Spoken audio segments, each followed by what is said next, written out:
Welcome to the Wealth and Love Blueprint, where love meets logic and money reveals the truth. All right, let's just start with a pretty uncomfortable truth. Cheating, it doesn't really begin with a shady text message at 2 in the morning. And it definitely doesn't start in the bedroom. No, it starts way earlier than that. It begins with a series of hidden character traits that, honestly, most of us guys are just conditioned to ignore or forgive, or worse, we mistake them for some kind of intense passion. So let me just ask you this. What if infidelity wasn't just some random bolt of lightning from a clear blue sky? What if it wasn't a mistake at all, but was actually the totally predictable outcome of a deep-seated character flaw? A flaw you could have spotted from the very beginning if you knew what to look for. You see, to really get this, we first have to completely tear down the myths that society, movies, you name it, sells us about why people cheat. This is exactly where so many of us get it completely backward, and it's precisely why the betrayal feels so shocking and so personal when it finally happens. When you get cheated on, the first place your mind goes is to blame yourself. It's just a natural defense mechanism, right? Because if it's our fault, maybe we can fix it. You start thinking, oh, I wasn't attractive enough, or I didn't make enough money, or maybe I just wasn't exciting enough. But that's the illusion. The psychological reality is it's rarely about you. It's almost always about an internal void, a psychological driver inside of her that you, or frankly, any man, could never, ever have filled. And this brings us right to the core idea of this entire explainer. Cheating isn't chaos. It's a pattern. It's often a predictable, almost programmable pattern of behavior that sends out signals, loud signals, long before the actual betrayal ever happens. We're talking about what psychologists call high-risk personality patterns. So think of it this way. Infidelity isn't the disease itself, it's a symptom. It's a symptom of much deeper issues, like a desperate, unending need for validation, or chronically low impulse control, or just deep-seated emotional instability. And these aren't secrets. These are dynamics that play out right in the open, often through behaviors you might just mistake for charm, or maybe even insecurity if you don't really know what you're looking for. So what are these patterns? What do they actually look like in the real world? We're about to break down the 4 most common hidden traits that act as massive flashing red flags. These are the specific, observable behaviors you absolutely need to be able to recognize. First up, we've got trait number 1, the validation addict. This is the woman whose sense of self-worth is not internal, it's completely outsourced. She needs a constant, nonstop stream of external approval, attention, and compliments just to feel baseline normal. She's got an empty cup that you, by yourself, can never, ever fill. It's impossible. And here are the warning signs. You've seen this. She's the unapologetic flirt who holds eye contact with the waiter for just a second too long. Her social media isn't for memories. It's a carefully curated gallery for harvesting likes and comments from a dozen other guys. You see, for her, attention from other men isn't a threat to your relationship. It's her oxygen. Every like, every comment is a tiny dose of the validation she craves, and sooner or later, she's going to go looking for a bigger dose somewhere else. Now, let's move to the next trait, and you'll see how these things start to stack on top of each other. This is the thrill seeker. This is the woman who is addicted to novelty, to intensity, to the rush of something new.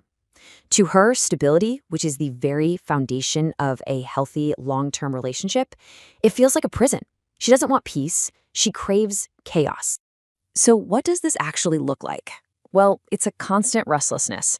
The second that honeymoon phase is over and the relationship settles into a nice, comfortable routine, she gets bored. She'll start picking fights just for the drama, or suddenly she needs space. The truth is, she wasn't in love with you. She was in love with the feeling of falling in love. And once that initial chemical rush wears off, believe me, she's already holding auditions for your replacement. Okay, now this next one, this one is dangerous because of its sheer manipulative power. Trait number 3, the victim mentality. This is the woman who has a PhD in avoiding accountability. In the story of her life, nothing is ever her fault. It's just this long, tragic tale of being wronged by exes, by bosses, by friends who just didn't get her. You have to pay close attention to this. She cannot give a sincere apology. Every single sorry is followed by a but, where she just masterfully reframes the whole situation to prove how you actually forced her to act that way. So here's the crucial point. When she eventually cheats, she will already have a pre-written script in her mind to justify it. She'll tell herself, and she'll tell you, that you made her do it. You weren't attentive enough, you worked too much. She will frame her betrayal as your failure. And finally, the fourth trait. This one is really clever, because it's often disguised as a modern progressive virtue. It's the secretive independent. This is the woman who fiercely resists labels, who keeps you totally separate from her core group of friends, and just generally operates with one foot out the door at all times. You know, you might get these vague answers about her weekend plans. She might introduce you as just a friend to people who are clearly very important to her. Let's be clear, don't mistake this for strength. It's a strategy. It's all about ensuring she always has an escape hatch, guaranteeing she's never fully vulnerable and, of course, never fully committed to you. But here's where the story gets a little more complicated. What if it's not just about her? What if some of your own behavior is unintentionally pouring fuel on this fire, amplifying these high-risk patterns without you even realizing it? I mean, this quote right here, it just nails it. It's not just about her psychology. It's about the dynamic you two create together. Certain well-intentioned actions from you can actually empower her worst tendencies and make infidelity almost inevitable. So what kind of behaviors are we talking about? Well, first, over-investing way too early. This doesn't signal love, it signals desperation. Second, putting her on a pedestal. This doesn't make her feel cherished, it just tells the validation addict that your praise is cheap, and she needs to go get it from more discerning sources. And most importantly, actively ignoring the red flags. This just screams that you're more afraid of being alone than you are of being betrayed. These nice guy behaviors, they don't build attraction, they demolish respect.